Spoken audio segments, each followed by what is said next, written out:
I was on duty that night, one of those quiet graveyard shifts where the radio stays silent for hours. When the call came in, the voice on the other end sounded desperate. It was a young woman, her voice trembling and breathless. "Please, someone help me." "He's here," she said, before the line abruptly cut off. Dispatch managed to trace the address to a house in a quiet residential neighborhood. When I arrived, everything looked normal. The lights were off, there was no sound coming from inside, and the front door was locked. I checked the backyard and peered through the windows, but nothing seemed out of place. I tried calling the number back, but all I got was a message saying the line was unavailable. Even so, I entered cautiously, prepared to find something or someone. The interior was empty, with no signs of a struggle, and everything seemed clean, as if no one had lived there in a long time. I reported back to dispatch that the house was empty and continued my patrol, but I couldn't shake that call from my mind. Something about her voice felt too real to be a prank. 2 days later, I received another call from the same number. This time, the location was an abandoned warehouse on the outskirts of town. The situation was eerily similar. The woman's voice begged for help, saying someone was trying to get in. Again, I arrived to find nothing. No activity, no evidence of anyone being there.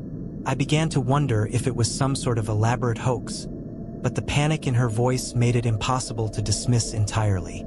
The calls became more frequent and increasingly unsettling. Throughout the week, the calls kept coming, each with a new location. An empty park in the middle of the night, a closed shop, even a deserted highway.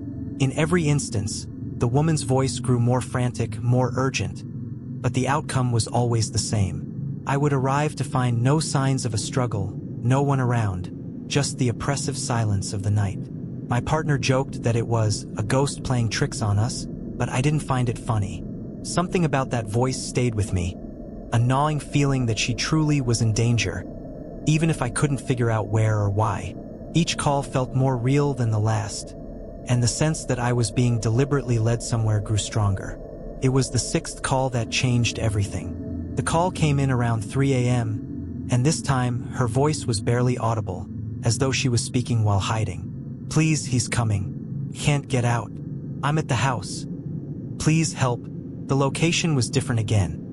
An old house on the edge of town, in a neighborhood full of abandoned properties. When I arrived, the scene was familiar. Locked doors, closed windows, no signs of movement. But this time, as I entered, a chill ran down my spine. The air felt heavy, and the house carried an inexplicable sense of unease. While searching the place, I found a staircase leading to the basement. Below, on the dirt floor, was a partially buried wooden box. When I opened it, what I saw made my blood run cold.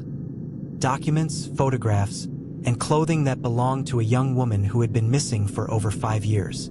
The call started to make sense in a way I didn't want to accept. I called for backup immediately. While waiting, I stayed in the basement, staring at what appeared to be evidence of a crime long forgotten. The photos matched the description of a missing woman named Clara Mitchell, whose case had gone cold years ago. The items were arranged in a way that felt almost like a shrine, adding an eerie weight to the scene. When reinforcements arrived, the area was cordoned off, and an investigative team began digging in the basement. What they uncovered confirmed my worst fears.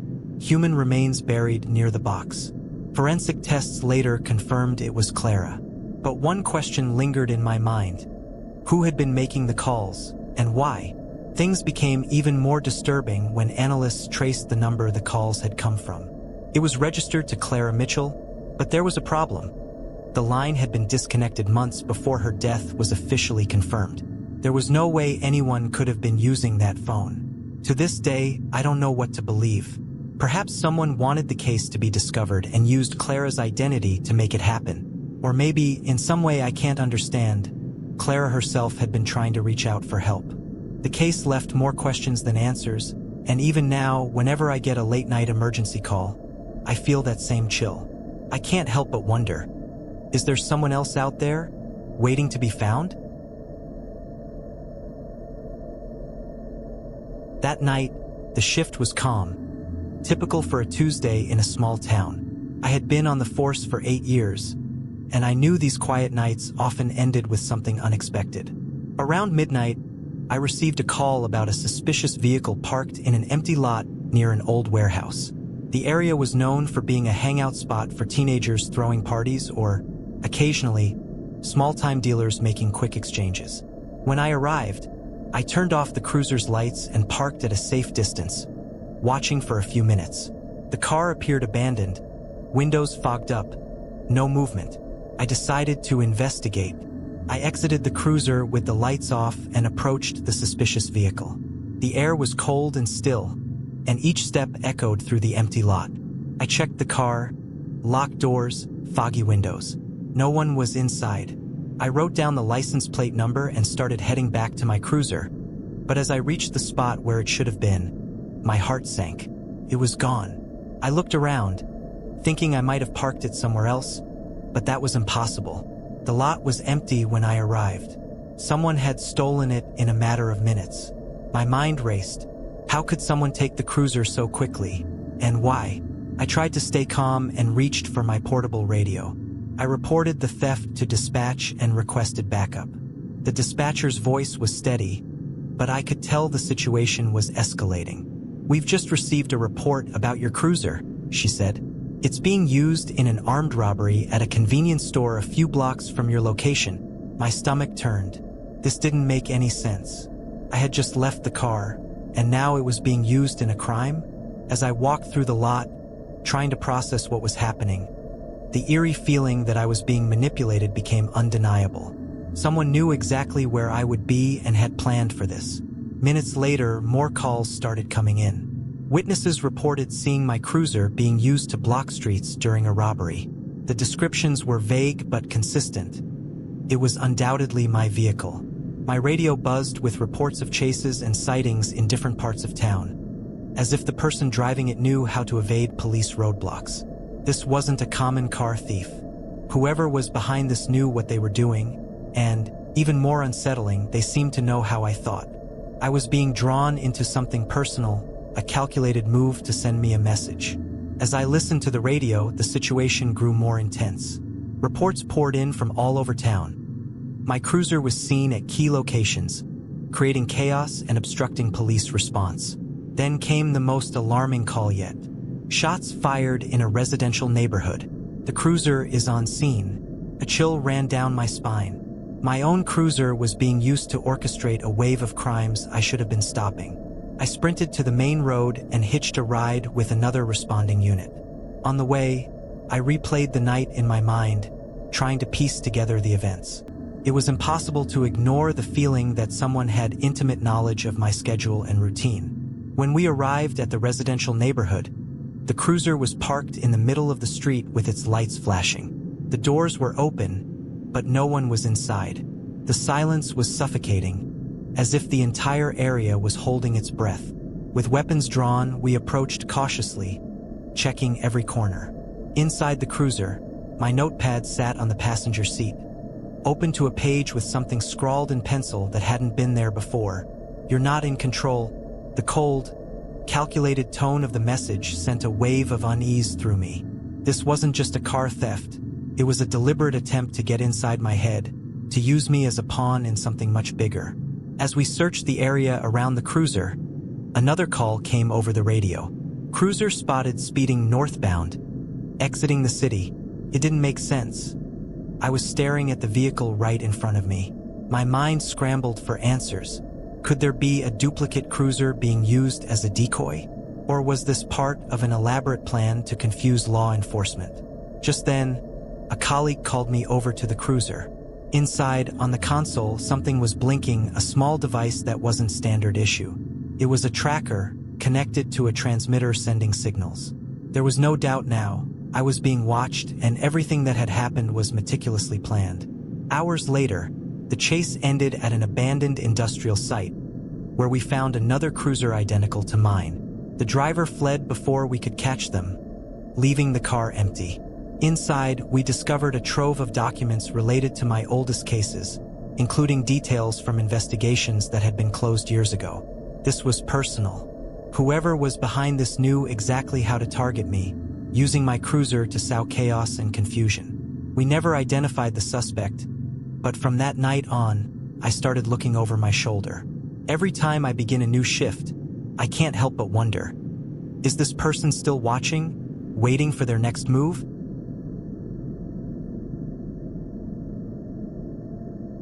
When the first reports started coming in, no one knew exactly what to make of them. It wasn't unusual to hear stories of people claiming to have been stopped by police and treated poorly, but these accounts were different. All of them involved a police officer making stops in isolated areas, always at night, and targeting women traveling alone. The behavior described was odd. Instead of following protocol, he seemed intent on intimidating the drivers, asking personal questions and taking longer than necessary. In some cases, the women reported being instructed to follow the officer to more secluded locations for additional checks. It wasn't until a young woman went missing after one of these stops that we realized we were dealing with something far more dangerous. The investigation started slowly. The victims who escaped couldn't clearly describe the impersonator. He wore what appeared to be an authentic uniform but with no specific details, and he drove a vehicle outfitted with improvised emergency lights, convincing enough in the dark to fool anyone. The lack of concrete information frustrated us, but a pattern began to emerge. He operated on back roads, stopping lone drivers between 10 p.m. and 3 a.m. The situation became even more alarming when we connected reports from neighboring towns. This wasn't an isolated problem. It was someone moving quickly and with a clear purpose. With each new report, the pressure mounted to identify and apprehend this imposter before he could strike again. The breakthrough came when one of the victims, a nurse returning home from a night shift, managed to record part of her encounter with the imposter on her phone. The video, shaky and poorly lit, revealed crucial details. The officer wore a generic uniform with no badge or visible identification, and his vehicle, while resembling a patrol car, had subtle inconsistencies, poorly placed decals and emergency lights that flashed out of sync. Most importantly, his behavior seemed forced, almost theatrical, as though he were playing a role. He instructed the nurse to step out of her car and move to the rear of his vehicle, but she refused and sped away at the first chance she got. While the video didn't capture his face clearly, his voice and demeanor provided important clues that helped us narrow down potential suspects. Using details from the video and prior reports, we identified specific patterns in the roads where the imposter operated. He favored areas with little traffic and no security cameras. We decided to set up a sting operation, placing unmarked cars near the most recent incident locations. For several nights, there was no activity. Then finally, he showed up. One of our undercover officers was pulled over by a vehicle matching the description. The imposter followed his usual pattern, asking her to step out for an inspection. When he attempted to lead her to a more isolated spot, our backup team moved in. The man tried to flee but had no chance this time. He was caught in the act, and what we found in his vehicle revealed the true horror of his intentions. When we searched the imposter's vehicle, the contents left the entire team silent. In the trunk were ropes, duct tape, unregulated handcuffs, and personal items belonging to some of the missing victims. Among them were a driver's license and a necklace belonging to the young woman who had disappeared weeks earlier. The evidence was undeniable. He had been using his fake police persona to target women, lure them to secluded areas, and ensure they would never be found. At his home, things were even worse. Photographs and detailed records showed that he had been planning these attacks for months, possibly years, always choosing women he believed wouldn't be immediately missed. The imposter was identified as a former private security employee who had been fired for inappropriate behavior. He used his background to deceive his victims and pose as an authority figure. During questioning, he refused to speak, but the mountain of evidence against him was irrefutable. As the investigation continued, we were able to close several missing persons cases linked to his actions, though not all of the victims were ever found. To this day, I think about how easily he exploited the trust people place in law enforcement. This case changed the way we handle reports of fake officers and served as a grim reminder that not everything is as it seems, even in uniform.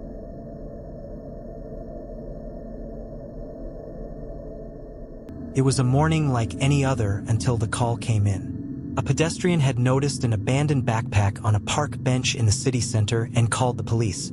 Usually, these calls ended with someone forgetting their belongings, but given the heightened tension in the area, protocol required the bomb squad to intervene. I arrived at the scene with the team as the park was quickly evacuated. The area was cordoned off, and the silence was broken only by the sound of the wind in the trees. From a distance, I watched the technicians in their protective gear cautiously approach the backpack, using specialized tools to inspect it. At the time, I had no idea that this seemingly routine call would change the course of one of the most disturbing investigations of my career. When the backpack was finally opened, what they found was something none of us expected. There were no explosives, but the contents were far more macabre. Inside were items connected to a series of murders that had haunted the city for months. A collection of blood-stained objects, including knives, gloves, and fragments of clothing. But what truly sent a chill down my spine was the white envelope placed on top of it all, marked with my name in large, uneven letters. With trembling hands, I opened the envelope, feeling the weight of every gaze around me. Inside was a handwritten letter filled with unsettling details about my personal life, things no one should know. The message was clear. Someone had been watching me, and that backpack was more than just a warning. It was a direct, personal statement. As I read the letter, my mind raced. It described intimate details of my life, from the color of the curtains in my living room to the name of my dog, something I never mentioned publicly. But what struck me the most was the mocking tone. "You're trying to find me, but I've already been to your door," one part read. The handwriting was jagged but deliberate, as if each word had been written with care, almost as a signature of something darker. I handed the letter to one of the technicians, trying to keep my composure, but the fear was unmistakable. Whoever had left that backpack not only knew far too much about me, but also had the audacity to challenge us openly. We immediately began processing the contents of the backpack. Every item was carefully packed and sent for analysis. The knives were coated in dried blood, and the gloves bore traces of human tissue, likely from the victims. There were also fragments of partially burned photographs showing dismembered bodies in locations we hadn't yet identified. It was clear that the killer knew exactly how to manipulate our attention. This wasn't just a clue, it was a game. Meanwhile, I couldn't shake the feeling of being watched.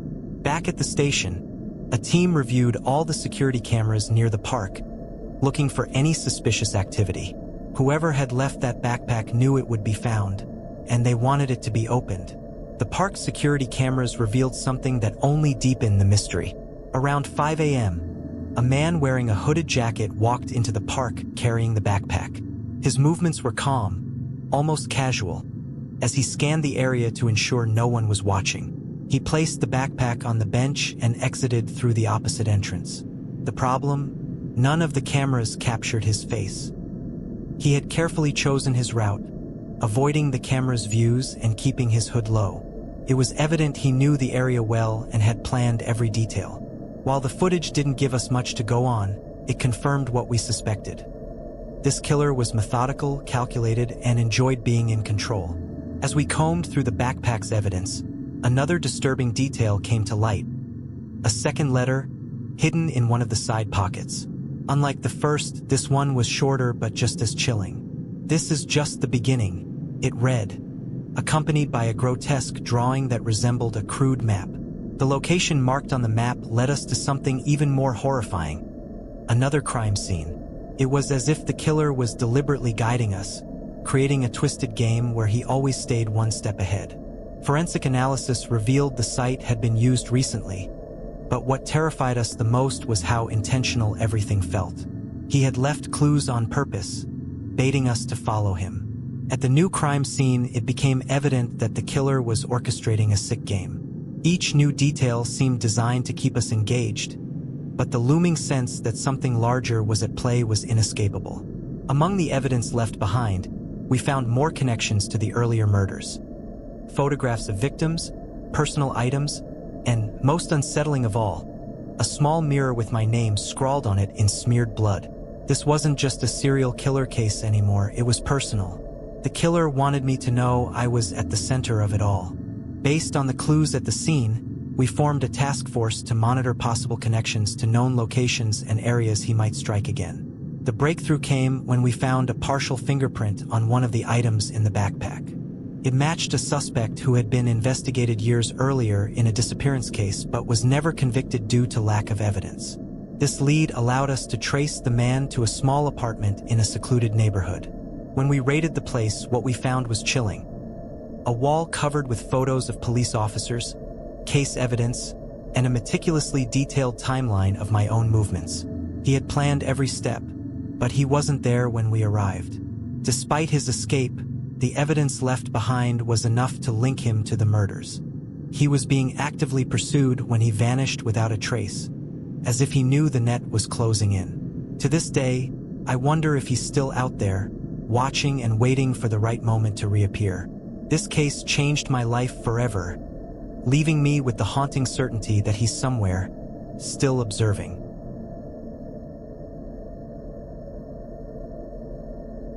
It was a moonless night, the kind where even the brightest headlights seemed to struggle against the darkness.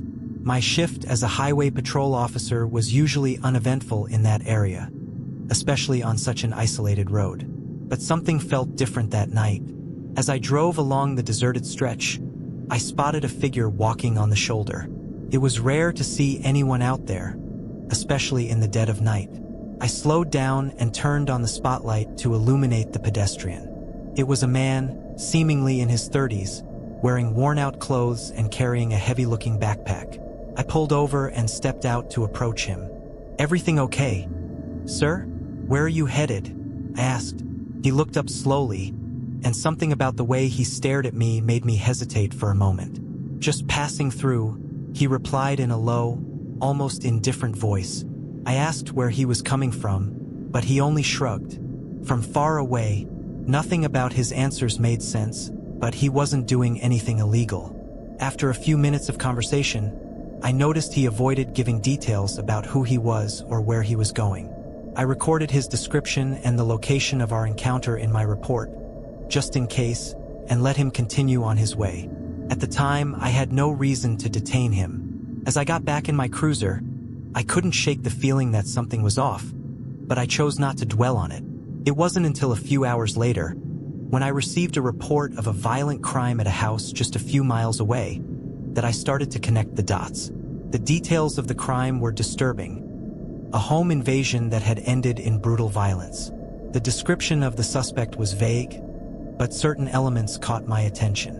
The victim mentioned hearing footsteps in the yard before the attack, and the police had found footprints in the dirt, a single trail leading from the direction of the highway. While there was no official connection yet, my mind immediately went back to the man I had stopped earlier. Something about him hadn't felt right, and now, with a crime so close to where I'd encountered him, I couldn't shake the idea that he might have been involved.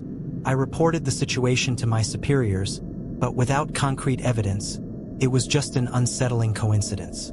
In the days that followed, more reports of incidents began to surface from areas near the highway. They all had a common thread.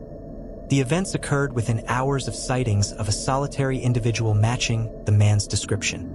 Additional accounts came from drivers who claimed to have seen a man walking along the road or accepting rides.